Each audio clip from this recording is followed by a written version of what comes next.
Olá, meu nome é Renata Fontani, eu sou especialista em pele, sejam muito bem-vindos ao nosso podcast.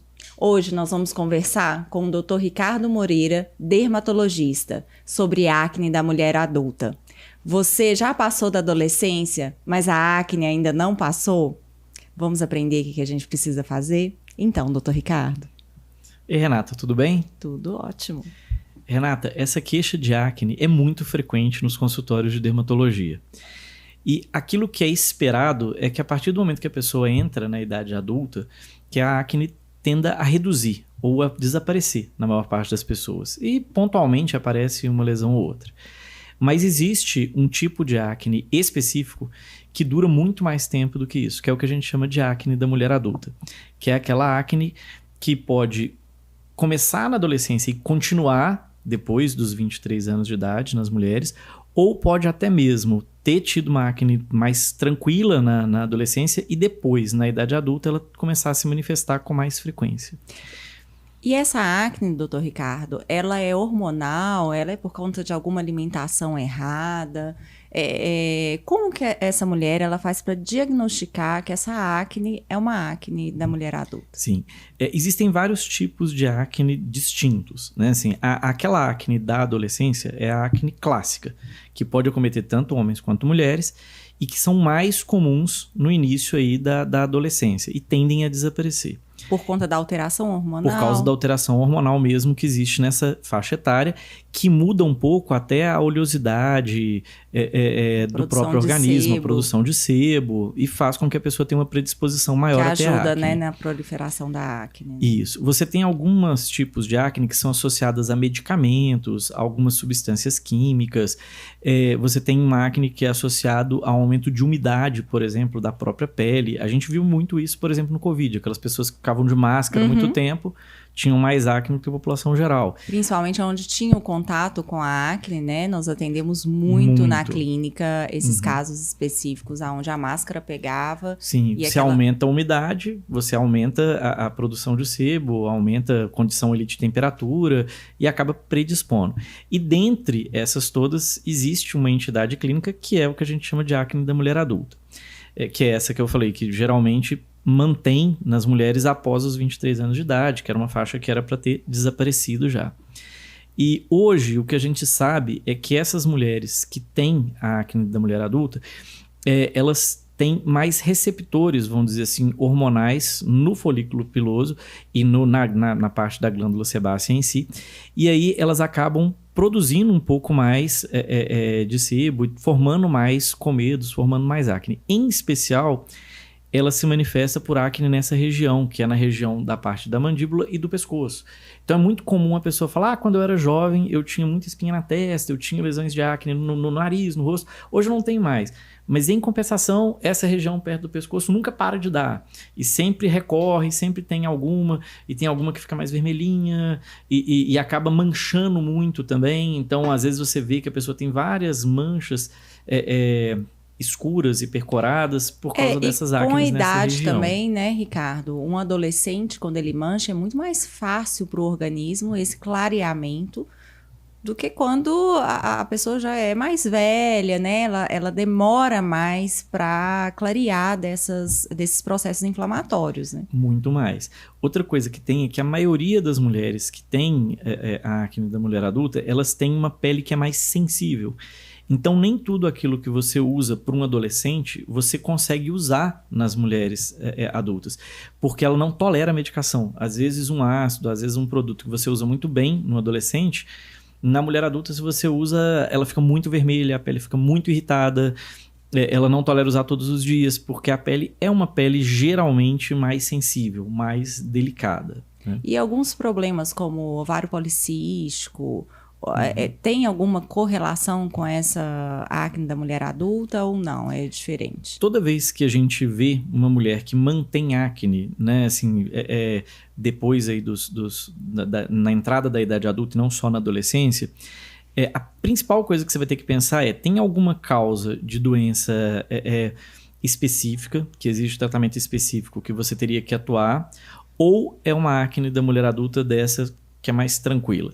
Se a pessoa tiver outros achados, né? Por exemplo, ela tem uma irregularidade menstrual muito grande, ela tem, por exemplo, o que a gente chama de hirsutismo, que é a pessoa que tem muito pelo no corpo, por exemplo, assim, tem muito buço, tem muito pelo no rosto, tem alguma outra coisa assim, a gente acaba tendo obrigação de pesquisar. Olha, tem uma síndrome de ovário policístico, tem alguma outra doença endócrina que justifique esse aumento da produção do sebo e da formação da acne.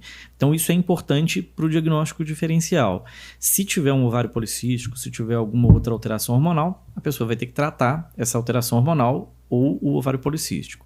Se não tiver nada disso, a gente acaba fazendo tratamentos que são mais direcionados para essa acne da mulher adulta. E aí, esses tratamentos... a gente tem várias coisas que podem ser feitas, né? Assim, o ideal é que a pessoa consulte um dermatologista exatamente para ter um diagnóstico mais preciso, se é uma acne mais tardia, se é uma acne associada a um medicamento, a uma condição ambiental, ou se é mesmo uma acne da mulher adulta, né? Assim, e você tem cuidados tanto da parte de skincare que você pode fazer que auxiliam, quanto produtos e medicamentos específicos que podem ser usados. E quais são, assim, os tratamentos que, né, que o paciente pode recorrer, que tem resultado e que consegue melhorar a qualidade de vida dele? Porque a acne incomoda, né, Ricardo? Muito. Tanto esteticamente, como ela chega a ser dolorida. Sim, né? Tem sim. pessoas que chegam aqui que têm acne, que às vezes ficam com dor de cabeça, ficam incomodada, né? Isso. O que acontece, Renata? A primeira coisa é você ter uma higiene da pele adequada para tentar diminuir um pouco essa oleosidade. Então, hoje a gente tem no mercado vários sabonetes que são sabonetes faciais específicos, que eles reduzem mais a oleosidade da pele do que um sabonete comum de banho, por exemplo, né? Então, é importante que a pessoa utilize esses sabonetes específicos, porque eles diminuem a oleosidade, eles duram um pouco mais de tempo, da pele com menos oleosidade e auxiliam. Então, isso é uma coisa boa. Eu gosto muito dos sabonetes com ácido salicílico, que são sabonetes que têm um resultado bom e, às vezes, a pessoa tendo até uma limpeza adequada da pele, ela já dá uma reduzida. Uma reduzida. Exatamente. Então, uma coisa que pode fazer e que deve fazer é isso. Você vai ter um tratamento que é de cuidado local, que isso diminui já a incidência da acne. Você pode ter algumas medicações tópicas que podem ser utilizadas, né? Em geral, essas medicações tópicas que a gente usa muito para adolescente, elas funcionariam para a acne da mulher adulta, mas nem sempre a pele tolera, por causa dessa sensibilidade maior que às vezes os pacientes têm. Então, esses produtos que são à base, por exemplo, de adapaleno ou tretinoína, os que têm combinação, por exemplo, com peróxido de benzoíla, com retinóico, nem sempre são tão bem tolerados. Se a paciente tolerar, até dá para utilizar, mas às vezes não tolera tão bem e a gente nem sempre consegue, né? Assim, o Roacutan pode ser usado?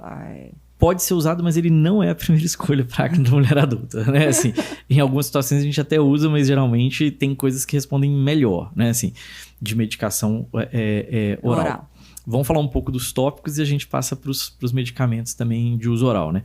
Mas de tópico pode ser usado esses medicamentos como peróxido de benzoíla, adapaleno, tretinoína, clindamicina, tópico. O ácido azelaico. Mas o ácido azelaico geralmente é a melhor opção, na maioria dessas mulheres, porque ele é mais bem tolerado e ele tem algum efeito despigmentante. Então, ele acaba melhorando um pouco também aquelas marcas de pigmentação do processo inflamatório anterior, né? Todo lugar que tem uma acne tem um processo inflamatório e costuma a pele dessas pacientes manchar com muita facilidade. Fica aquela marca vermelhinha, né? E ela vai perdurando ali por tempos, depois né? ela fica castanhada e fica como se fosse aquele tanto de bolinha castanhada. O jovem, ele tem aquela marca e com o tempo ela sai, vai embora sozinha, né? Isso. Quem não tem essa renovação celular tão ativa, acaba essa mancha diminuindo. Manchando mais. Manchando mais. Isso. E o ácido azelaico é uma boa opção. Geralmente, as pessoas toleram bem. Ele tem algumas questões. Por exemplo, na hora que você acaba de passar, ele fica com uma sensação de pinicando no local. Como se tivesse umas formiguinhas andando, né? Mas depois passa. Passa, né? Exatamente. Com Geralmente tempo. é rápido, né? Assim, não é uma coisa que dura horas, mas fica ali uns minutos se sentindo. Não, e se a pessoa for disciplinada, né? Usar todos os dias, não interromper o tratamento. Ela tolera bem. Costuma parar. Essa pinicação, ela é transitória. É transitória. Mas ele é uma boa opção, né? Assim, porque ele acaba tendo as duas funções. Ele funciona no controle da acne. Ele tem alguma atividade antibiótica, o ácido azelaico. Ele acaba diminuindo um pouco a proliferação bacteriana local. E ele tem essa característica de clarear um pouco também, de despigmentar um pouco essas manchas escuras pós-acne, né? Pós-inflamatória. Eu sou fã do ácido azelaico. Ele pode ser usado e ele é uma das poucas medicações que você pode usar passando protetor solar por cima e usar durante o dia. Então dá para usar... Não é fotossensibilizante. Dá para usar de 12 em 12 horas, né? Você pode passar de manhã e à noite. Se a pessoa tolerar bem, acaba clareando mais rápido e melhorando o controle da acne também mais rapidamente, né? Da parte de medicações orais, Renata, o que acontece? A mulher adulta ela não tem uma dosagem hormonal sanguínea maior do que as outras pessoas. Mas a gente sabe que lá na glândula sebácea você tem mais receptores, os receptores são mais ativos, vamos dizer assim, para responder à parte hormonal. Então, em especial, algumas medicações...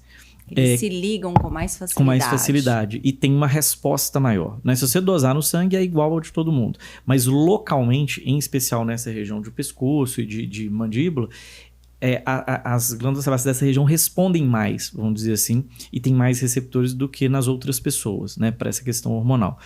Então, aquelas medicações que alteram a conversão, vamos dizer assim, da testosterona em dihidrotestosterona, que é quem atua aí, elas são úteis para o tratamento da acne da mulher adulta, porque elas acabam diminuindo um pouco o hormônio periférico, que é quem estimula a produção do sebo, né? Lá na glândula sebácea. Então, você tem a opção de alguns tipos de anticoncepcional oral, que são os mesmos que usam para síndrome de ovário policístico, que aí, no caso, a utilização não é pensando no efeito contraceptivo, é no efeito hormonal local. Então, pensando nesse efeito hormonal, ele tem melhora, né, da questão da acne nessas pacientes. Você tem algumas outras medicações que fazem esse tipo também de ação, né, como, por exemplo, a espironolactona, né, que pode ser usada nesses casos também, e que também faz essa alteração. Aí, pensando em medicação oral, é sempre muito importante consultar um médico e ser acompanhado por um médico para fazer uso de qualquer uma dessas medicações, né?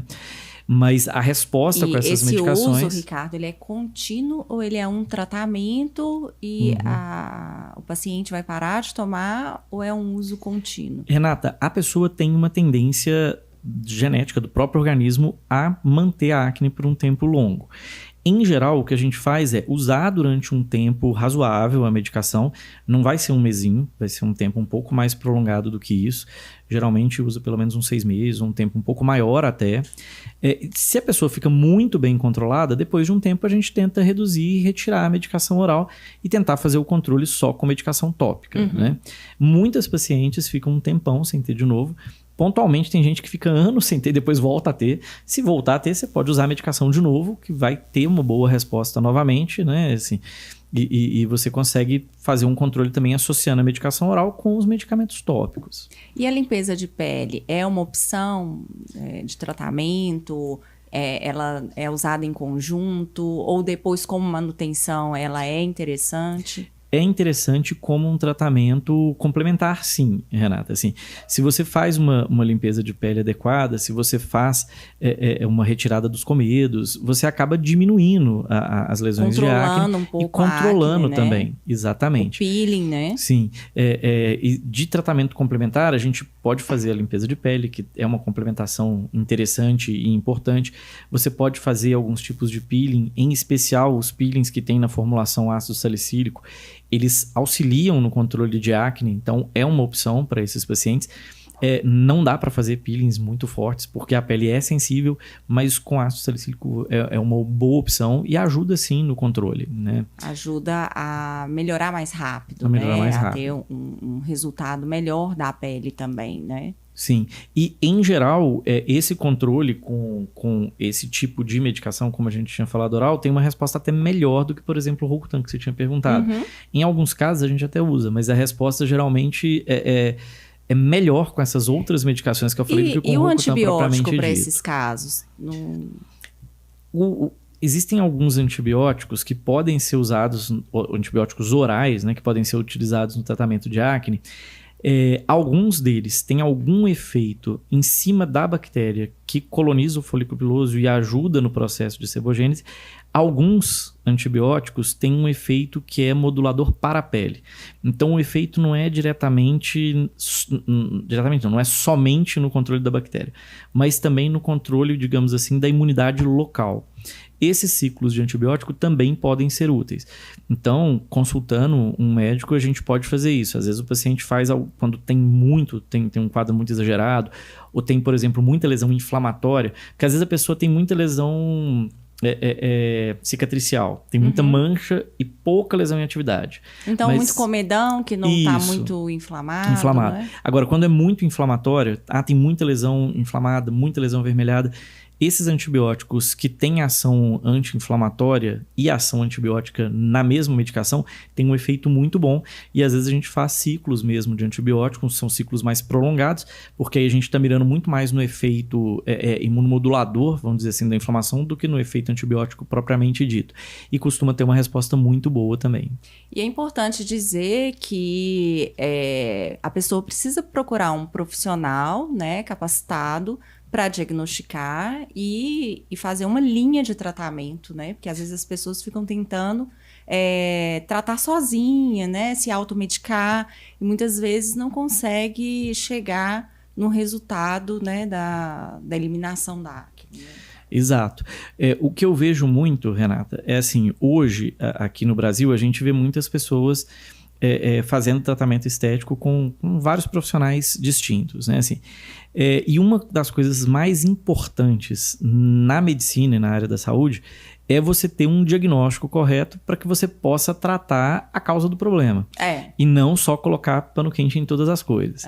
Então é muito importante que a pessoa consulte um dermatologista, consulte um médico habilitado a fazer esse diagnóstico, para ver se isso é isso mesmo ou se é outra situação, para que você trate da forma mais adequada possível. O mais importante é o diagnóstico, né? Porque se a pessoa faz um bom diagnóstico e tem um bom tratamento, esse tratamento ele vai resolver o problema dela. Agora, se ela não tem um bom diagnóstico, ela não vai conseguir ter o resultado que ela espera. Exatamente. Né? Eu acho que ficou super bem explicado. Muito obrigada, Dr. Ricardo. Por nada, Renata. Espero que vocês tenham gostado e a gente se encontra no próximo podcast.